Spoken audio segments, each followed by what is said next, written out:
Bienvenue au chemin du 7 et au Verseau pour cet horoscope onomantique du mois de février.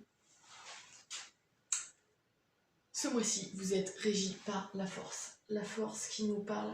Alors, quand j'ai vu les autres cartes qui sont tombées, ici, il va vraiment falloir faire preuve de force intérieure et de maîtrise, d'accord?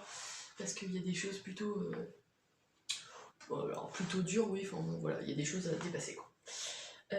Donc la force nous parle de quoi? Elle nous parle de force intérieure, de maîtrise et d'arriver à faire coïncider la partie instinctive et intellectuelle de chacun de vous, ou chacun de nous. On a tous cette dichotomie, voilà. On a un axe simple avec 2 maisons et un gros axe d'influence où il y a 4-5 maisons, voilà. Donc je vais commencer par le petit, et puis après je vous ferai le gros topo. Maison 11, maison 7. La maison 7 nous parle de quoi? La maison 7 nous parle du conjoint, ou de la conjointe, des associations, des ennemis et des contrats. D'accord? C'est vraiment ces symboliques-là pour cette maison. Et on a le 5 de denier. Le 5 de denier qui nous parle de quoi? Qui nous parle d'abandon, de rupture, de perte financière, parce qu'on est avec le denier. Ça, c'est une perte de gain en lien avec les domaines donc de soit on a perdu un associé professionnel, soit on a on a rompu avec un conjoint ou une conjointe, voilà, ou un contrat qui nous a fait perdre de l'argent, c'est possible aussi, d'accord, ou on a perdu un contrat, on n'a pas réussi à signer, voilà. On a en face cette maison 11 qui nous parle de quoi? C'est la maison des espérances, des espoirs, des appuis, des amis qu'on a, des soutiens qu'on peut avoir. Et dans cette maison, on a alors là, c'est le prince de coupe parce que c'est le tarot des druides, mais je vais y arriver. Le cavalier de coupe. Le cavalier de coupe qui nous parle de maîtrise. Il a la maîtrise de ses émotions et il veut les partager. Là, on a vraiment quelque chose de l'ordre de l'altruisme. C'est-à-dire que là, on vient en aide à quelqu'un. Alors, soit c'est vous qui êtes porteur de cette énergie, donc vous venez en aide. Alors, le fait d'avoir souffert ici peut vous aider à ouvrir votre cœur à des amis et à ce moment-là vous en parlez et vous venez en aide à quelqu'un, c'est possible. Soit c'est d'autres personnes, donc des amis de votre entourage ou des gens qui vous viennent en aide en fait, tout simplement, qui vous donnent un bon conseil d'ordre émotionnel pour gérer cet abandon qu'on voit ici. Ou cette difficulté financière, voilà, due à une rupture de contrat ou une rupture professionnelle. Il y a un soutien affectif ici, c'est sûr, ouais. Donc déjà, gardez bien en tête que vous n'êtes pas seul, d'accord? Et qu'il faut faire preuve de force intérieure, ouais. Vous êtes, en fait, ici, cette carte nous dit aussi que vous êtes fort de toute façon. Malgré les obstacles qu'on peut avoir, on a toujours les ressources nécessaires pour se relever, d'accord? C'est vraiment ce qu'indique cette carte. Ensuite, on a le gros axe d'influence. Maison 4, maison 5, maison 8, maison 9. Ouais. Alors, je vais commencer par là. Je réfléchis, alors attendez, parce que maison 4, oui, c'est ça. Ouais. Ouais, c'est ça, maison 9, ouais, c'est 9. Je revérifiais parce que voilà, sans m'envoyer. Alors, on va commencer. Maison 4, on a le 3 d'épée avec la maison 5, 7 d'épée. Alors déjà, on est dans le mental. Là, on a beaucoup de réflexion parce que bon, l'épée symbolise tout ce qui est intellectuel. Le 3 d'épée nous parle de quoi? Il nous parle de chagrin d'amour, de potentiel de croissance et de transformation, suite justement à peut-être des douleurs qu'on vit tous une fois dans notre vie, ça c'est sûr, en lien avec le foyer. Le foyer, la mère, alors la lignée maternelle, tout ce qui est hérédité, ou la lignée paternelle pour les hommes qui regardent, la mère et le foyer et les biens immobiliers aussi, mais là dans ce cas précis, vu qu'on est, je pense qu'on est plus dans tout ce qui est affectif. Donc comme je vous disais, on a un potentiel de croissance et de développement, c'est-à-dire qu'on a la sagesse qui vient d'une douleur qu'on a dépassée. d'accord? C'est ce que veut dire cette carte. Et en lien avec la maison 5 qui nous parle de quoi? C'est les enfants, c'est les amours, les créations artistiques et littéraires. On a le 7 d'épée. Le 7 d'épée qui nous parle de réflexion, qui nous parle de stratégie, d'analyse.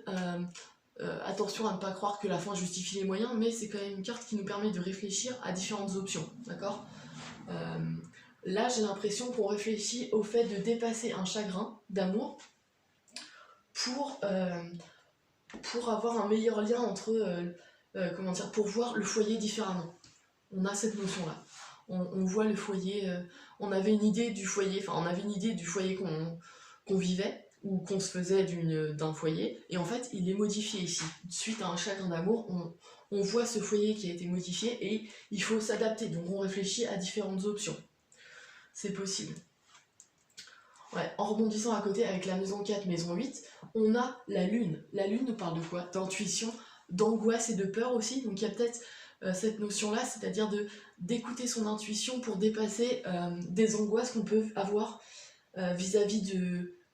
alors peut-être d'une rupture avec un conjoint qui a modifié la structure du foyer, c'est possible.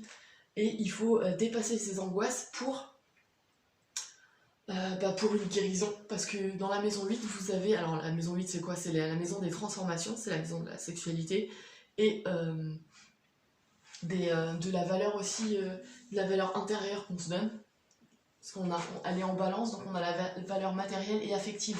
Et ici on a ce 9 de bâton. Ce 9 de bâton nous parle de combat, d'accord? On est encore avec les armes, mais on est blessé, on est mutilé, on tient... vous tenez debout par la force de votre volonté en fait, et c'est là que la force intervient, c'est que vous avez vraiment beaucoup souffert, mais cette souffrance, elle est dans la maison des transformations, donc elle doit vous aider à modifier des choses dans votre vie. Et ici, elle est en lien avec la maison 4, qui est le foyer, d'accord? Donc soit vous modifiez la structure ou même la vision que vous avez, parce qu'on est avec des épées aussi, la vision que vous avez de votre foyer, soit vous modifiez... les liens que vous avez avec votre mère ou votre fille, parce qu'on est vraiment dans une notion de lignée maternelle, ou paternelle pour ceux qui regardent, donc avec le père et le grand-père, voilà. Et pour cela, on réfléchit, d'accord? On pose des objectifs et on se la joue stratégique, voilà, stratégique sans être stratégique, d'accord? Sachant que ce 3 d'épée, je l'ai dans mes calculs, il est tombé en maison 4 et en maison 9. Donc là, je vous le pose en maison 9. La maison 9, c'est quoi? C'est les études supérieures. C'est les études supérieures, c'est les contacts avec l'étranger, avec des personnes d'origine étrangère et toutes les disciplines spirituelles. Les lois, les religions, les choses qui font voir l'humain de manière plus grande. Donc les lois, les religions, la philosophie, l'ésotérisme, voilà. Et on a encore ce 3 d'épée. Et comme je vous disais, ce 3 d'épée ici devait représenter le chagrin d'amour en maison 4, donc en lien avec le foyer. Là, je le vois comme justement ce potentiel de transformation dont je vous parlais tout à l'heure. Et ce potentiel de guérison, parce que le 9 de bâton c'est aussi une carte de guérison. Ici, le potentiel de guérison et de transformation, de croissance et de transformation, il est en lien avec soit des études supérieures, soit avec des voyages à l'étranger ou des personnes qui peuvent vous apporter, des personnes d'origine étrangère qui peuvent vous apporter des conseils. Ou même le développement de votre spiritualité. D'accord? C'est des choses qui peuvent ressortir, durant ce mois-ci pour vous. D'accord? Faites dépasser les douleurs affectives suite à une rupture ou à une déstabilisation de votre foyer en vous tournant soit vers un côté plus spirituel, soit à faire des formations qui doivent, améliorer la valeur que vous portez en fait. Ouais.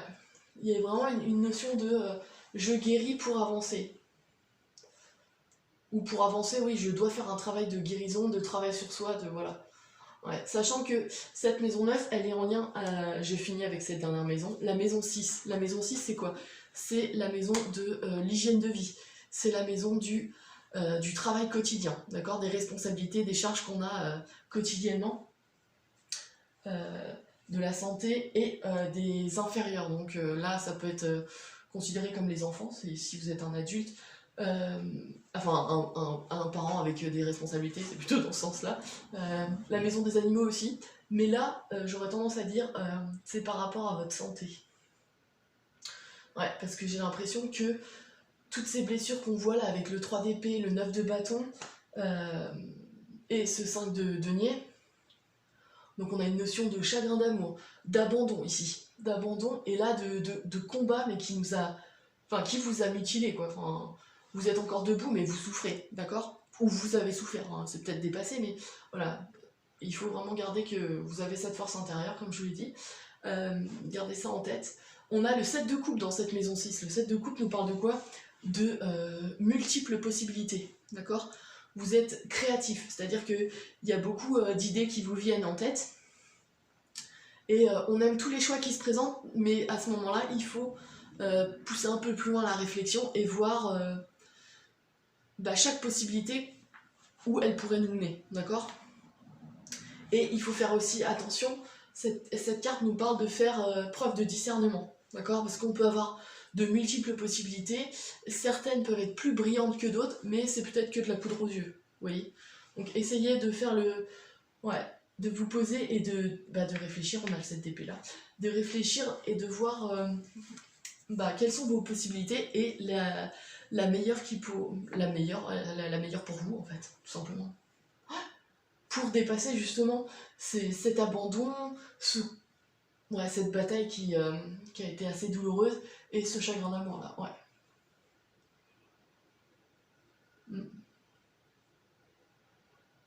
Ouais. Après là je vois un ami du signe du Capricorne peut-être, qui peut être un soutien, hein, un soutien émotionnel important. Donc si vous avez quelqu'un qui peut vous aider et qui est d'un signe de terre, c'est possible. Pas que le Capricorne, mais en tout cas, ouais. Et il faut vraiment dépasser vos angoisses. La vision que vous aviez du foyer ou de la relation héréditaire mère-fille ou père-fils est obsolète, d'accord? Il faut vraiment la dépasser et transformer tout ça. La maison 8, d'accord? Ouais. Donc là, il y a quelques... Mais j'ai l'impression que tout ce qui est chagrin d'amour, combat et rupture ici sont de l'ordre du passé, d'accord? Donc vous les avez vécus, mais à partir de là, maintenant, il faut en faire une sorte de terreau pour faire pousser de nouvelles choses, en fait. Ouais. Et c'est là que le 7 d'épée intervient. Vous évaluez les différents objectifs, vous analysez, vous recherchez, et... vous observez un autre set de coupe, on a 2 sets, donc vraiment beaucoup de réflexion et d'analyse, pour voir ce qui vous fait vibrer, parce que le couple c'est les émotionnels aussi, donc ce qui vous plaît, et qui pourrait vous faire avancer. D'accord? Voilà, tout ce que je peux dire pour vous, les chemins de vie 7 et les Verseaux, pour ce mois de février. N'hésitez pas à liker, à partager et à vous abonner si ce n'est pas déjà fait. Je propose ce genre de cartonomantique pour du développement personnel, si ça vous intéresse, sur mon site internet, www.ta-du6accompagnement.com. N'oubliez pas que vous pouvez également regarder d'autres vidéos complétées avec soit votre chemin de vie, soit avec votre signe solaire. Si vous n'êtes pas chemin de vie 7 ou si vous n'êtes pas Verseau, vous pouvez croiser les informations. Voilà. Et puis je vous dis au mois prochain pour cet l'horoscope onomantique du mois de mars.